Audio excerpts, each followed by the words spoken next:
They say revenge is a dish best served cold. But what happens when that dish is served with a silver tray, in a mansion you once called home, to a man who destroyed you, and doesn't even recognize your face? My name used to be Isabella Moretti. 3 years ago, I died, at least, that's what he thinks.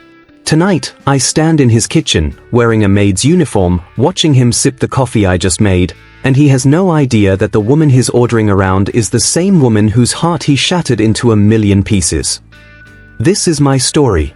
And darling, it's just getting started. 3 years ago, I was Isabella Moretti-Blackwood, Mrs. Damien Blackwood, wife to one of New York's most powerful billionaire CEOs. From the outside, my life looked like a fairy tale. Penthouse views, designer clothes, charity galas where I smiled for cameras while diamonds dripped from my neck. But fairy tales are lies we tell children. Behind closed doors, I was dying slowly. Every day, piece by piece. Damien and I met when I was 23, a struggling artist selling paintings in Central Park. He was 28, already building his empire. He saw me, and for reasons I'll never understand, he chose me. 3 months later, we were married. I thought I was Cinderella. I thought I'd found my prince. I was so wrong. The first year was intoxicating. He showered me with everything: gifts, attention, promises. But slowly, so slowly I barely noticed, the cage began to close. First, it was suggestions: maybe you shouldn't wear that dress, it's too revealing. Then orders: I don't want you seeing those friends anymore. They are beneath us. Then came the cruelty. You're nothing without me, Isabella. A nobody. An artist who couldn't even sell her paintings. I made you. I own you. He'd say it so calmly, like he was discussing the weather, while cutting his steak at dinner. While I stood there, trying not to shatter. But the worst part? His mother, Victoria Blackwood, a woman whose blood ran colder than winter steel. She hated me from day one. Gold digger, she'd whisper at family dinners loud enough for me to hear. Common trash trying to climb into our world. And Damien? He never defended me. Not once. The final betrayal came on our 3rd anniversary. I'd planned a surprise dinner at home. I'd cooked his favorite meal, wore the red dress he'd bought me on our honeymoon, even though I knew he probably wouldn't notice. I waited. 7 p.m. became 8. 8 became 10. At midnight, I called him. He didn't answer. So I called his assistant, Marcus, a kind man who always looked at me with pity in his eyes. Mrs. Blackwood, Marcus said carefully, Mr. Blackwood is indisposed. Where is he? I demanded, my voice cracking. Silence. Then, he's at the plaza. Suite 3015. I should have stayed home. I should have packed my bags right then. But I needed to see it with my own eyes. I needed the truth to burn me completely, so I could finally let go. I'll never forget walking down that hotel corridor. My heels clicking against marble. My heart hammering so loud I thought it would burst through my chest. Room 3015. I used the spare keycard Marcus had given me months ago for emergencies. This was definitely an emergency. The door opened silently. And there, in our anniversary suite, the same suite where we'd spent our wedding night, was my husband. In bed. With her. Vanessa Lauron. Victoria's goddaughter. The woman I'd been told was like a daughter to Damien. The woman who'd smiled at me at every family gathering while plotting to take my place. They didn't even notice me at first. Too wrapped up in each other. Too comfortable in their betrayal. Damien? My voice came out as a whisper, but it shattered the moment like glass. He turned. And do you know what I saw in his eyes? Not guilt. Not shame. Annoyance. Isabella. You shouldn't be here. That was it. That was all he said. I don't remember leaving. Don't remember the taxi ride home. I just remember standing in our penthouse, surrounded by everything that meant nothing, and realizing I had 2 choices: stay and die slowly, or leave and die quickly. I chose a 3rd option. I would disappear. And when I returned, I would destroy him. I left that night with nothing but my passport, a single suitcase, and the jewelry he'd given me, which I promptly sold. I drained my personal account, The one he'd forgotten about because to him, my money was pocket change and I vanished. I went to Milan first. Then Paris. Then London. I moved like a ghost, making sure no one could track me. Changed my phone. Deleted social media. Became a shadow. And in that darkness, I rebuilt myself. I'd always been good with my hands, an artist, remember? So I learned everything. Cooking from a Michelin star chef in Paris who pitied me when I showed up begging for work. Languages from the international crowd I served. Self-defense from a bouncer who found me crying in an alley one night. But most importantly, I learned how to become someone else. In a small clinic in Switzerland, I met Dr. Elena Russo, a plastic surgeon known for her discretion. I didn't want to look completely different. Just different enough. Softer cheekbones. A refined nose. Different hair color, different style. Same eyes, but with colored contacts that turned my brown to deep green.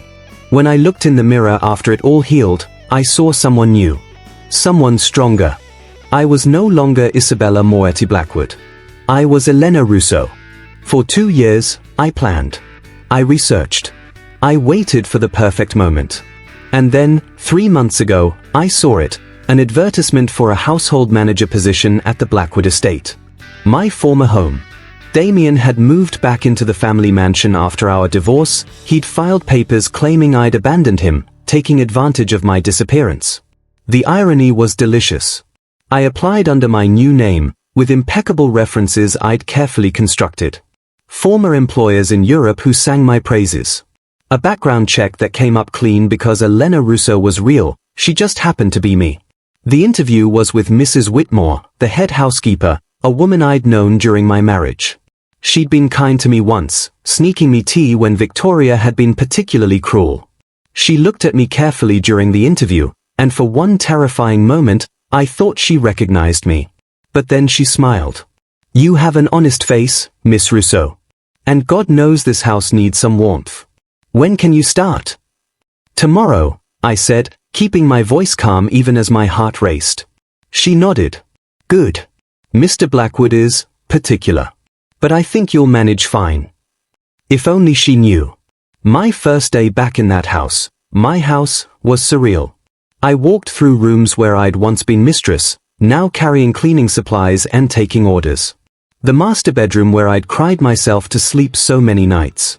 The dining room where Victoria had verbally eviscerated me over Sunday brunches. The library where Damien and I had made love once, in the early days, when I still believed in us. Now it was all just rooms. Beautiful, cold, empty rooms. And then, on my third day, I saw him. Damien Blackwood walked into the kitchen at 6:47 a.m., exactly as he'd always done. Some things never change. He was on his phone, barking orders at someone, probably Marcus. He didn't look up as he grabbed the coffee I'd prepared, following his exact preferences from memory. Black, 2 sugars, a hint of cinnamon. "You're new," he said, still not looking at me. "Yes, sir. Elena Russo. I started this week." Him. He took a sip of coffee, and I watched his expression shift slightly, surprise, then something close to pleasure. "This is good. Better than what the last girl made." "Thank you, sir." He finally looked up. And for one heart-stopping moment, his eyes met mine. I held my breath. This was it. This was when he'd recognize me. When 3 years of planning would crumble. "Italian?" he asked. I blinked. "Yes, sir. From Milan originally." "The coffee makes sense then." He nodded curtly. "Keep it up." And he walked out. Just like that. He didn't know me. Didn't recognize the eyes that used to look at him with love. The voice that used to whisper his name in the dark. The woman he'd destroyed. I should have felt victorious. Instead, I felt hollow. But the hollowness didn't last long. Because as the weeks passed, I realized something delicious. I had complete access to his life. I knew his schedule, his habits, his secrets. I was invisible, just another servant in his household. And slowly, carefully, I began to play. Small things at first. I'd rearrange his desk ever so slightly, just enough to frustrate him but not enough to notice consciously. I'd slightly overstarch his favorite shirts.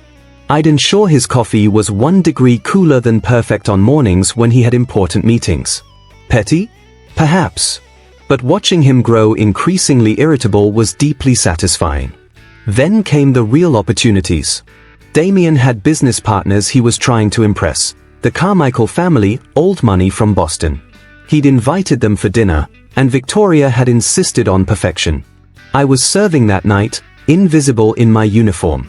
The Carmichaels are particular about wine, Victoria had instructed, her eyes cold as ever.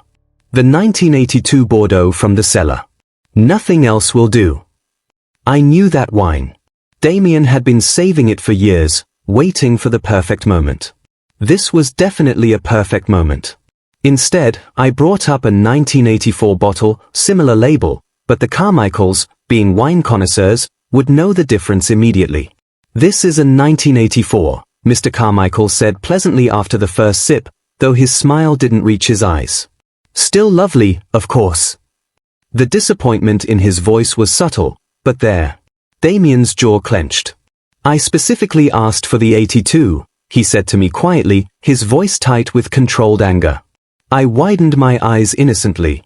I'm so sorry, sir. The bottles looked identical in the dim cellar light. It won't happen again. What could he do? Fire me over an honest mistake? In front of his guests? He smiled tightly and let it go. But I saw it in his eyes, frustration. Embarrassment. The beginning of something that would grow. The incidents continued. His important documents would be misfiled, not lost, just misplaced enough to cause stress. His favorite tie would come back from cleaning slightly discolored. Messages from his girlfriend, yes, he was still with Vanessa, would somehow be forgotten until hours later. Nothing provable. Nothing fireable. Just a slow, steady campaign of psychological warfare. But then something unexpected happened. It was a rainy Tuesday evening, 3 months into my employment. I was finishing up in the library when Damien walked in, carrying a tumbler of scotch. He looked exhausted, tie loosened, hair slightly disheveled. He didn't notice me at first. I was up on the ladder, dusting the high shelves, and I could have stayed quiet. Should have stayed quiet. But then he walked to the window and spoke to his own reflection. I miss her. My hands froze on the book I was holding. 3 years, and I still. He took a long drink. What kind of man am I? I should have left. But I was paralyzed, watching him unravel in the dim light. Sir, I said softly. He spun around, startled. Elena, I didn't hear you come in. I've been here, sir. Shall I leave you alone? No, it's... He gestured vaguely. It's fine. I'm fine. He wasn't fine. I could see it in every line of his body, the weight he carried, the exhaustion that went deeper than work stress. Forgive me if I'm overstepping, I said carefully, climbing down from the ladder, but you seem troubled, sir. He laughed bitterly. Troubled. That's one word for it. Maybe it was the scotch. Maybe it was exhaustion. Maybe it was the way the rain made the library feel like a confessional booth. But he started talking. I had a wife once, he said, staring into his glass. Isabella. I wasn't good to her. I was cruel, actually. And stupid. So unbelievably stupid. My heart was hammering. What happened to her?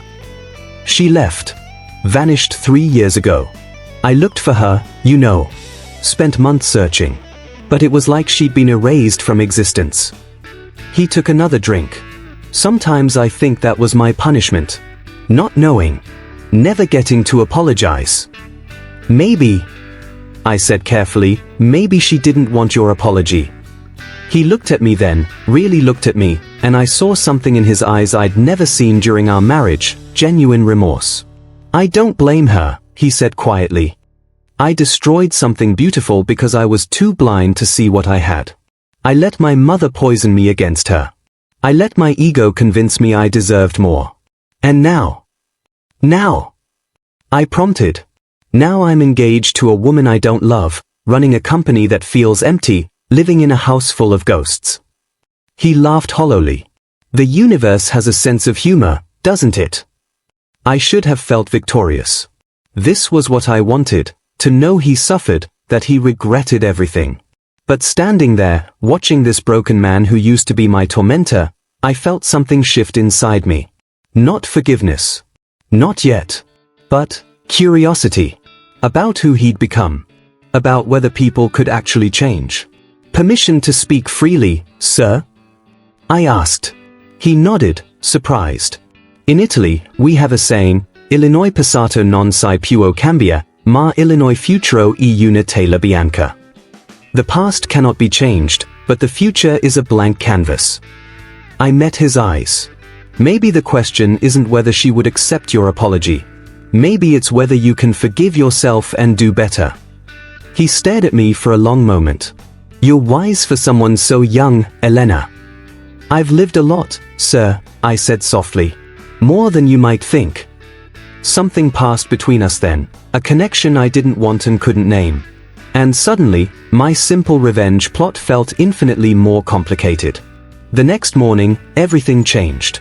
I was bringing breakfast to the morning room when I heard Victoria's voice, sharp and cruel as always. You need to fire that new girl. Elena, or whatever her name is. My hand tightened on the tray. Why? Damien's voice, annoyed. She's been fine. She's too comfortable. Too familiar. I don't like the way she looks at you. Mother, she barely looks at me at all. Exactly. It's calculated. She's after something, probably your money. Just like that other one. Isabella. I heard a sound I never thought I'd hear, Damien defending me, or rather, defending the memory of me. Don't. His voice was ice. Don't compare them. Isabella wasn't after my money. She loved me, and I was too stupid to see it. Too controlled by you to appreciate her. Silence. Then Victoria's voice, venomous, she made you weak. No. She made me human. And I destroyed her for it. I stood frozen outside the door, tray trembling in my hands. I won't fire Elena, Damien continued. She's the best household manager we've had in years. And maybe, she reminds me that good people still exist. That not everyone is as calculating as we are. Victoria's laugh was bitter. You're a fool, Damien. Just like your father. Sentiment will ruin you. Maybe, but at least I'll have felt something. Footsteps approached, and I barely had time to compose myself before Victoria swept past me, her eyes narrowing with suspicion. But Damien paused when he saw me. Elena, how long have you been standing there? Just arrived, sir. Breakfast is ready. He studied my face, and again, I felt that uncomfortable pull, the sense that he saw more than I wanted him to. Thank you, he said quietly. Then, surprising both of us, he added, and thank you. For last night. For listening. Of course, sir. As I set down his breakfast, our hands brushed accidentally. The contact lasted barely a second, but electricity shot through me, familiar and terrifying. This wasn't supposed to happen. I wasn't supposed to feel anything for him except hatred. But the man sitting before me wasn't the same man who'd broken me. Or maybe he'd always been this person, buried under his mother's expectations and his own ego. It all fell apart on a Wednesday. I should have been more careful. But 3 months of living in my old house, of watching Damien slowly transform from my nightmare into someone almost human, had made me careless. I was in the library again, our library, where I used to read for hours while he worked. I was supposed to be dusting, but instead, I was standing in front of a painting I'd done years ago, when I still believed in love and art and happy endings. Venetian sunset, Damien's voice said behind me. My wife painted that. I froze. It was the first piece of hers I ever saw. Central Park, 6 years ago. I offered her $10,000 for it on the spot. She said it wasn't for sale. He moved closer, and I could feel his presence behind me like heat. But she gave it to me anyway. As a wedding gift. My eyes were burning. I used to stare at this painting and wonder what I'd done to deserve someone who could create something so beautiful. And then I'd remember, I didn't deserve her. I never did. Sir, I should. You paint, don't you, Elena? My breath caught. I've seen the way you look at the art in this house. The way your fingers trace the frames when you think no one's watching. You have an artist's eyes. Many people appreciate art, sir. But only an artist would have known that the signature on this painting was changed. The world stopped. I had it authenticated last month, he continued softly. The original signature was I. Moretti. It was painted over with IMB, Isabella Moretti-Blackwood, after we got married. He moved around me until we were face to face. But here's what's interesting, the authentication expert found something else. The faint trace of another change. More recent. Where someone had tried to cover the signature completely, then changed their mind. His hand reached up, and before I could move, he gently removed my colored contact lens. Brown eyes met brown eyes. Hello, Isabella. I should have run. Should have lied. But I was so tired of hiding. Hello, Damien. His eyes filled with tears. You're alive. Did you want me to be? Every single day. His voice broke. Every single day for 3 years, I've prayed you were alive. That you were happy. That somehow, somewhere, you'd found what I failed to give you. I found myself, I whispered. That's what I found. And you came back to destroy me. It wasn't a question. Yes, I admitted. I came back to make you suffer the way you made me suffer. To take everything from you slowly, painfully. To be the ghost that haunted you. You succeeded. A tear rolled down his cheek. You've been haunting me for 3 years, Isabella. Long before you came back. We stood there, two broken people in a room full of memories. I don't expect forgiveness, he said finally. I don't deserve it. But I need you to know, I'm not that man anymore. My mother is gone. I cut her out of my life 6 months ago. Vanessa and I are over. I ended it last week. And every single thing I do now, every decision I make, I ask myself, what would Isabella have thought? Would she be proud of me? Why? I demanded, anger and confusion warring in my chest. Why do you care what I think? Because you were the only person who ever saw me. The real me. Not the CEO, not the billionaire, not Victoria's son. Just me. And I destroyed you for it because I was a coward. I can't undo the past, Isabella. God knows I wish I could. But if you'll let me... He took a shaking breath. If you'll let me, I'll spend the rest of my life trying to be the man you deserved. Not for you, I've lost that right. But because you taught me what it means to be good, even after I tried so hard to break you. I was crying now, years of pain and anger and confusion pouring out. I hate you, I whispered. I know. I hate that you changed after I left. I hate that you became this person when it's too late. I hate that I can't just destroy you and walk away. I know, he said again, his voice infinitely gentle. And I hate that despite everything, despite all of it, some stupid part of me still. I couldn't finish. Couldn't admit it. But he knew. I saw it in his eyes, the same impossible, complicated, damaged feeling that was tearing me apart. We can't go back, I said firmly. We can never go back to what we were. I know. And I don't know if I can ever forgive you. If we can ever be anything other than two people with a broken history. I know. But maybe... I took a shaking breath. Maybe we can start with the truth. No more lies. No more games. Just two people trying to figure out if there's anything left worth salvaging. He smiled then, sad and hopeful and real. I'd like that, Isabella. Elena, I corrected. I'm Elena now. Isabella. Isabella died in that hotel room 3 years ago. Then hello, Elena. He extended his hand, formal and slightly absurd given everything. I'm Damien. And I'm very sorry for being such an ass. Despite everything, I laughed. It felt like the first real laugh I'd had in years. I took his hand. Apology noted. Not accepted yet, but noted. Fair enough. We stood there, hands clasped, two broken people in a room full of ghosts, with no idea what came next. But for the first time in 3 years, I felt something other than rage or pain. I felt possibility. They say revenge is a dish best served cold. But they don't tell you what to do when that dish becomes something else entirely. When the person you came to destroy becomes human. When karma works both ways, punishing him for his sins, and you for your inability to let go. My name is Elena Russo. And this is my story. But it's not over yet. Not even close. Like if you believe in second chances. Subscribe for what happens next. Comment, Team Revenge or Team Redemption.